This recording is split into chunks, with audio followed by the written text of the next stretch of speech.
Bismillahirrahmanirrahim. Hadis ke-6, media pendidikan Islam perspektif hadis. An Abi Hurairah radhiyallahu anhu anna Rasulullah sallallahu alaihi wasallam qala atadaruna mal muflisu qala muflisu fina man la dirhamalahu wa la mata'a faqala al muflisa min ummati ya'ti yaumal qiyamati bi sholati wa siyami wa zakati qad syatama hadza wa qadhafa hadza wa akala mala hadza wa sabaka dama hadza wa daraba hadza fayata hadza min hasanatihi wa hadza min hasanatihi fa in faniyat hasanatuhu qabla an yuqda akhidha min hatayamu faturihat alaihi thumma turiha finnar. Artinya dari Abu Hurairah meriwayatkan bahwa Rasulullah Shallallahu Alaihi Wasallam bersabda, atau kalian apa yang dimaksud dengan al-muflis atau bangkrut? Nah, sahabat menjawab, al-muflis di kalangan kami orang yang tidak memiliki uang dan harta benda. Rasulullah bersabda, sesungguhnya al-muflis di kalangan umatku adalah orang yang datang pada hari kiamat membawa pahala sholat, puasa, dan zakat. Selain itu, ia juga memfitnah, menuduh, berbuat maksiat, memakan harta orang lain dengan cara tidak halal, menumpahkan darah, dan memukul orang lain. Lalu masing-masing kesalahan itu ditebus dengan kebaikan pahalanya. Nah, setelah kebaikan pahalanya habis, sebelum kesalahannya terselesaikan, maka dosa orang dizoliminya itu dilemparkan kepadanya, kemudian dilemparkan ke dalam neraka. Hadis riwayat Muslim At-Tirmizi. Bismillahirrahmanirrahim. Hadis ke-7, pendidikan perspektif hadis.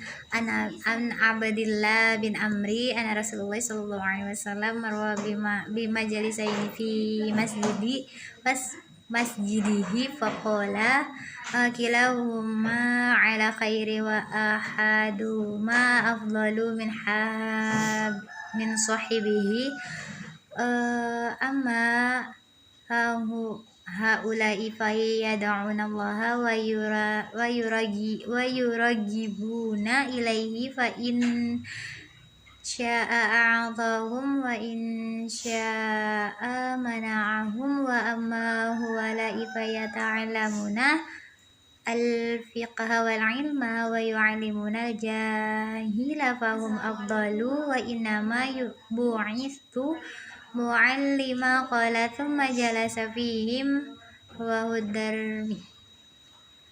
Artinya bahwasanya Abdullah bin Amr berkata, pada suatu hari Rasulullah keluar dari salah satu kamar beliau untuk menuju masjid. Nah, di dalam masjid beliau mendapati dua kelompok sahabat. Kelompok pertama adalah orang yang sedang membaca Al-Quran dan berdoa kepada Allah Subhanahu wa Ta'ala. Nah, sementara itu kelompok kedua adalah golongan orang yang sedang sibuk mempelajari dan mengajarkan ilmu pengetahuan. Nah, Nabi kemudian bersabda, masing-masing kelompok sama-sama berada dalam kebaikan terhadap yang sedang membaca Al-Quran dan berdoa kepada Allah.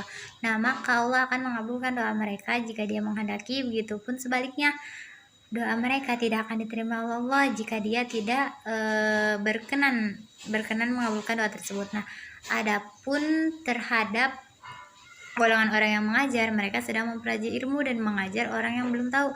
Nah, mereka lebih utama. Maka ketahuilah, sesungguhnya aku diutus untuk menjadi seorang pengajar atau guru. Nah, kemudian beliau ikut gabung bersama mereka. Hadis riwayat Ad-Darimi. Bismillahirrahmanirrahim. Hadis ke-8, ilmu dan ulama. An Abi Umamah radhiyallahu anhu anna Rasulullah sallallahu alaihi wasallam qala fadlul alimi 'ala al-'abidi ka fadli 'ala adnakum. Tsumma qala Rasulullah sallallahu alaihi wasallam innallaha wa malaikatahu wa ahlas samawati al-ardi hatta an-namlata fi hujriha wa hatta la yusalluna ala mu'alliminan nasil khair. Artinya dari Umamah radhiyallahu anhu bahwasanya Rasulullah sallallahu alaihi wasallam bersabda, keutamaan ahli ilmu atau alim terhadap ahli ibadah adalah seperti keutamaanku atas kamu sekalian. Kemudian Rasulullah bersabda, sesungguhnya para malaikat serta penghuni langit dan bumi, sampai semut yang berada di sarangnya, dan juga ikan, senantiasa meminta rahmat untuk orang yang mengajarkan kebaikan kepada manusia. Hadis riwayat Tirmizi. Bismillahirrahmanirrahim. Hadis ke-9, peserta didik dalam perspektif hadis. An Abi Hurairah yaqulu sami'tu Rasulullah sallallahu alaihi wasallam yaqulul inna dunya mal'unatun mal'unun ma fiha illa zikrullah wa ma wal'ahu wa alimun aw muta'allimun. Artinya, dari Abu Hurairah, ia berkata, saya mendengar Rasulullah bersabda, sesungguhnya dunia dan isinya terkutuk kecuali zikrullah dan hal-hal terkait dengannya, alim atau guru dan peserta didik.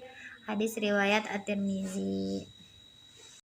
Bismillahirrahmanirrahim. Hadis ke-10, usia dan tugas belajar mengajar. An Amri bin Syu'aib an abihi an jadihi qala Rasulullah sallallahu alaihi wasallam muru auladakum bisolati wa hum abna'u sab'i sinina wadribuhum 'alaiha wa hum abna'u syahri wa fariqu bainahum fil madaji'. Artinya, dari Amr bin Syu'aib, dari ayahnya, dari kakeknya, berkata Rasulullah SAW bersabda, perintahkan anak-anakmu melaksanakan sholat sedang mereka berusia 7 tahun, dan pukullah mereka karena tinggal sholat sedangkan mereka berusia 10 tahun, dan pisahkan antara mereka di tempat tidurnya. Hadis riwayat Abu Dawud. Bismillahirrahmanirrahim. Hadis ke-11, tentang lingkungan pendidikan Islam, perspektif hadis. An Abi Hurairah radhiyallahu anhu qala Nabi sallallahu alaihi wasallam kullu mauludi yuladu 'alal fitrati fa bawahu yuhawidanihi aw yunasiranihi aw yumajjisanihi kama talil bahimati tuntajul bahimata taro fiha jada'a.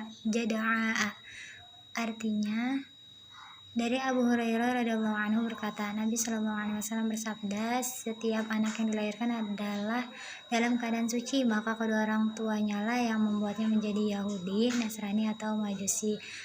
Sahih Bukhari, nomor hadis 1401. Hadis ke-13, evaluasi pendidikan Islam, perspektif hadis. Bismillahirrahmanirrahim. An Abi Hurairah radhiyallahu anhu an Nabi sallallahu alaihi wasallam qala yasibul muslima min nasabi wala wasabi wala hammi wala huzni wala adzim wala ghamin hatta syaukati yusyaquha illa kafarallaha biha min khotoyahu. Artinya, dari Abu Hurairah radhiyallahu anhu, dari Nabi sallallahu alaihi wasallam bersabda, setiap musibah yang menimpa seorang muslim yang berupa kelelahan, penyakit kronis, kegalauan pikiran, kegelisahan hati, sampai tertusuk duri, akan dihapus kesalahannya oleh Allah. Hadis ke-12, tentang pendekatan dalam pendidikan dalam. Bismillahirrahmanirrahim. Anin Nu'man bani Bashir yaqulu qala Rasulullah sallallahu alaihi wasallam matalul mu'minina fi tawadihim wa tarahumihim wa ta'atufihim kamathalil jasadi idhashtika udun tada'alahu sa'iru jasadihi bisahari wal humma. Artinya, Nu'man bin Bashir meriwayatkan bahwa Rasulullah Shallallahu Alaihi Wasallam bersabda, perumpamaan sikap saling mencintai, menyayangi dan mengasihi di antara orang yang beriman itu seperti anggota tubuh. Nah, jika satu anggota tubuh mengeluh sakit, maka seluruh anggota tubuh akan merasakan.